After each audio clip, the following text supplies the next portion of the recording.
Hello friends, so this is Jiva Blogs. Welcome back to our channel and we are going to discuss about the process of strategic management. So let me explain in detail in step by step manner along with examples. So I want you guys to go through my previous blogs and all so that you can understand along with the examples I posted in those blogs. So before that, please subscribe to my channel. So let me start about the process of strategic management. At first, strategic management process will start by with different kinds of objectives, vision and mission. It also involves SWOT analysis and pestle analysis. So all these can be covered by strategic objectives and analysis. Okay, so this is the first step of strategic management. In this step you can observe like vision is long term, mission is considered as an short term, which is tells about the present scenario, and objectives are always considered as an quantifiable and measurable. Okay, whether it is an financial or non-financial terms or in order to measure the competitors or rivalries, all these can be in the form of quantifiable, which is considered as an measurable, that is called objectives. And again coming to this pestle analysis. So guys, I'm not repeating in detail about the vision and mission and objectives because I have already posted in the blogs, previous blogs. I'll attach the link. And coming to this pestle analysis, at first I'll say the observation. So P for political factors, economic factors, social factors, technological factors, environmental factors, legal factors. So at first, political factors will say about the government policies, political stability, tax policies, foreign and trade policies, labor laws and environmental laws. So all these are considered as an political factors. So political factors mainly tells about the policies, rules and regulations. So if you observe like environmental laws will mainly explain without damaging of nature, human can utilize the resources in order to produce the products. So that is considered as an environmental laws. Until what level the humans relations until what level the humans can use the resources without damaging towards the nature. So that is called environmental laws. So labor laws will explain towards the employers. So it helps to find out and maintain the relationship between the employees and employers. It ties a bond, okay, between the employers and employees. That is considered as an labor laws. So I will explain in detail about the different laws also and trade policies now at present situation how it changes. And now at present trade policies I'll explain with an simple example. So if you consider BSE and NSE, they are giving with and little restrictions of not providing total information about the company. If you take this trading policies, if you observe, the investors will get certain information regarding the company. Okay, so especially if you observe, they will get a balance sheet. One is profit and loss sheet and other is about the project info. They don't get about the memorandum of understandings, MOUs and minutes and board of meeting finalized this thing minutes and all, right, reports and all, because it's a confidential and no company wants to provide such kind of confidential information.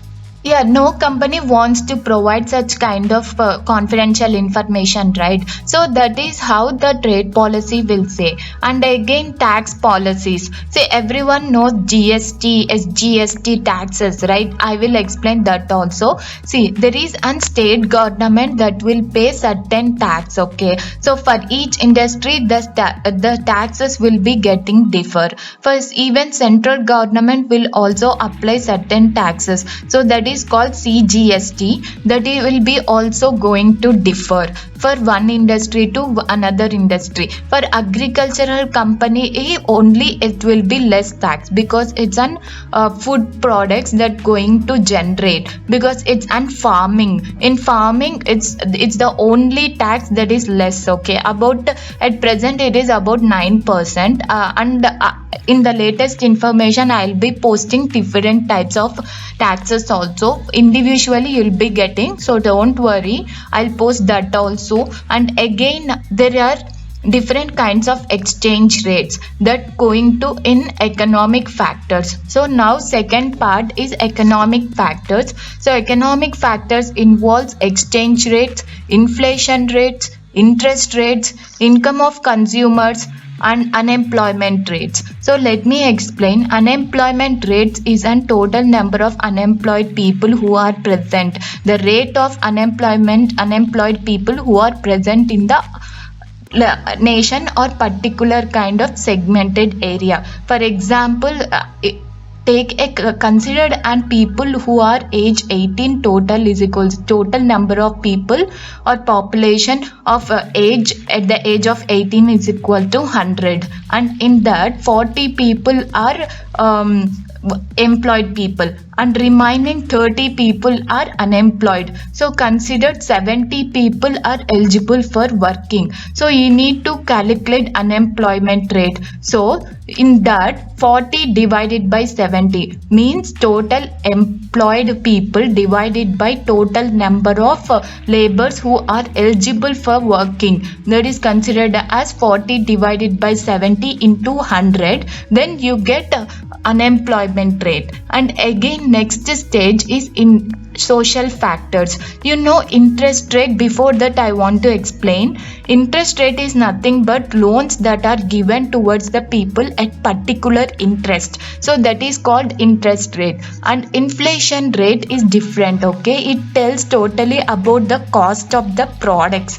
So if the cost of the products goes on increases with the same level of income that you have, then the value of the money decreases and the cost of the product increases from time to time. That is called inflation rate. And again exchange rates. Exchange rates is an exchange of nation's currency from one nation to the another nation. That is called exchange rate. Okay, by this we ended up by the economic factors. And social factors is mainly involves demographic factors.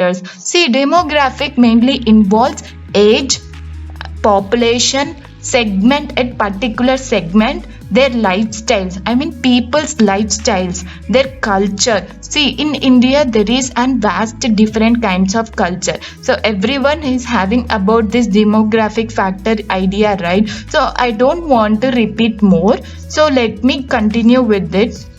It mainly helps for the marketing people. So if you know the STP analysis, segmenting, targeting and positioning, in marketing they used to this kind of analysis based upon the demographic factors itself. They'll be placing the products, because based on this only they came to know about the demand of that particular area, whether the product is having the demand or not. So such kind of things are identified by these demographic factors itself. If you coming to the technology involves always very kind of new innovations, operations and automations. Even R&D department need to work hard in order to keep on updating based upon the technology. And finally third one is environmental factors. I mean I need to explain about the environmental factors. See, environmental factors involves the raw materials that the products need to be produced by using these kinds of resources. I said already in environmental laws, right? See, humans will be always need to be bonded towards the nature. In while producing the product, they need to be keep in mind about the nature also. So this is how the environmental factors are going to takes place. If the humans itself are not not willing to produce these environmental factors or linking towards environmental factors, then there will be a great kind of loss in the future generations. Everyone knows, right? See, if you consider this, due to the damage of environment, there will be changes in the tourism and farming, and it also affects on agriculture also because of changing climatic conditions. Because the humans are, if a company or if we as a humans did not give the respect to the nature, then it's going to affect and changes to the drastic changes in the climates. Due to this, it causes a damage towards the fertile lands, and even pollution arises. As a result, the future generations will also be get affected even more because of the environmental effect. So again, coming to these legal facts. So legal facts are best examples for different kinds of laws. Okay, it talks about mostly about the laws. The major difference between political factors and legal factors is political factors will always say about the policies, but legal factors will always say about laws like antitrust laws, consumer protection laws, copyright, patent and trademark laws, health and safety laws, employment laws. So if you observe, consumer protection laws are started in 1986. It 18 years ago itself it had started. So copyrights and patents, if you observe, copyrights are mainly written for the books. Okay, copyrights involves like audio clips, video clips and some kind of other patents and all. So if you observe patent rights, so patent rights are completely different. Here in patent rights, it mainly involves on technology, manufacturing based kind of things. So that is called as an patent rights. And employment laws are different. Okay, they are mainly tie up to the employers and towards the organization. So this is how the things are going. By this we end up with the pestle analysis. So guys, at first stage I just explained about the strategic objectives and analysis. So next stage will be strategic formulation. It just helps to gather the different kinds of resources. So let we go start to the executing strategy, that is third step. In executing strategy, see, we have the different kinds of structures within the organization, so they need to communicate. In executing strategy, simple definition, a company should know the how to communicate, and staffing can be done, organizing need to be done in order to execute what their vision is. In simple terms, I'll say in simple terms. Okay, so don't worry, in simple terms.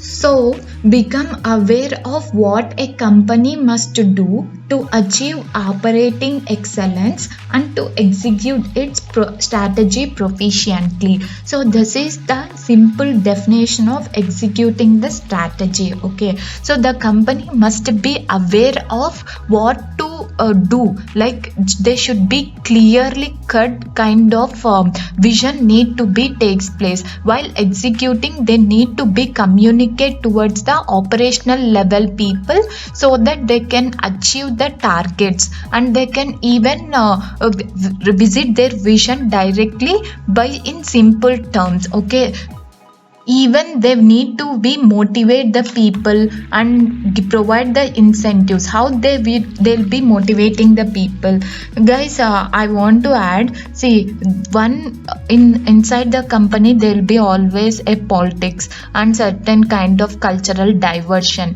All these need to be maintained. So politics will be always inside the company. Okay, so that is the one of the external major factor they are like facing the biggest disadvantage nowadays in the company. So big companies, they have different kinds of union trades itself, so politics will be played there also. So the management need to be cooperated and done the things very smoothly towards by communicating towards the operational managements.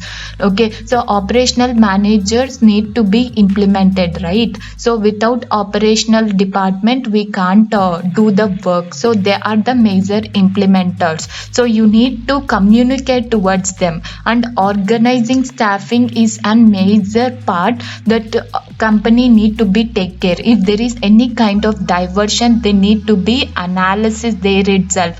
So for that only the operation department is there, right? So operation department is the major key role while executing the strategy. If you observe in the previous slides, like a clear cut of picture I just given, just go through it. If the video is just forwarded the slide, please go back to there and just check once.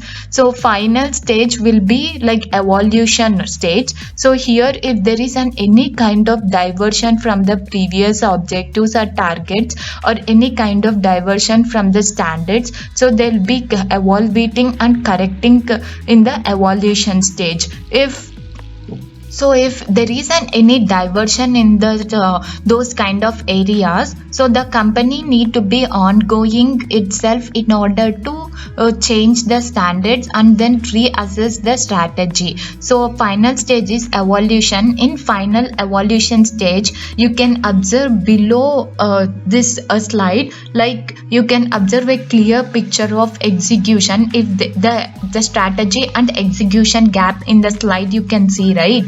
So inside the slide you can observe different departments like an human resource department, marketing department, sales department, and even you can add like technology department. See, for each and every department, as I said, they will be given a targets. In the objectives itself I said it is unmeasurable and quantifiable. If you give targets to the each and every department, for example if you take marketing department, sales will be the target.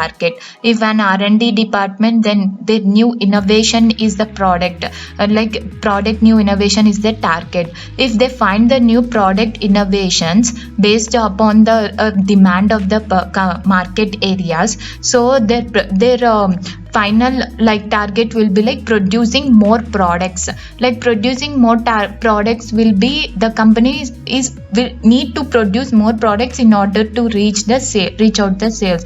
So that target will goes to the production department. So production department target will be producing more target. Okay, so by this after this they'll hand over to the marketing department. So marketing department target is need to sell these products. Because of the demand, they need to reach out the targets by providing these products, right? So this is how the strategy is going to end up. If there is a gap, like if they are unable to produce the product, so what is for production department, for example, they need to produce the products in order to meet out the demand. If there is a gap, like they are unable to produce the product, then what the next step they need to take? What the next step the company need to take?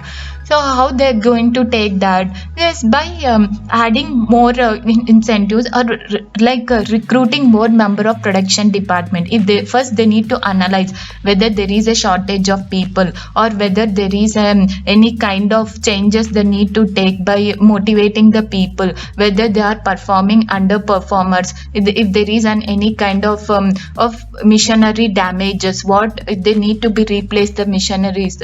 And managers need to be analysis step by step, so that they can reassess the process. So in order to fill this gap, these evolution strategies are mainly useful. Okay, so always remember guys, good strategy will be done by adding vision plus objectives plus strategic planning is equals to good strategy. Okay, so this is the formula that which used everybody. So by this we just ended up by the process of strategic management. So I hope you will be going to understand very well in the next vlog also, because I'm posting this examples regarding the strategic management. So please visit my blogs, guys. So I hope you guys are very well and doing very well. So I know you guys, so education is always fun. Please visit my blog and subscribe to my channel so that you guys don't miss any kind of notification. Thank you. Bye bye.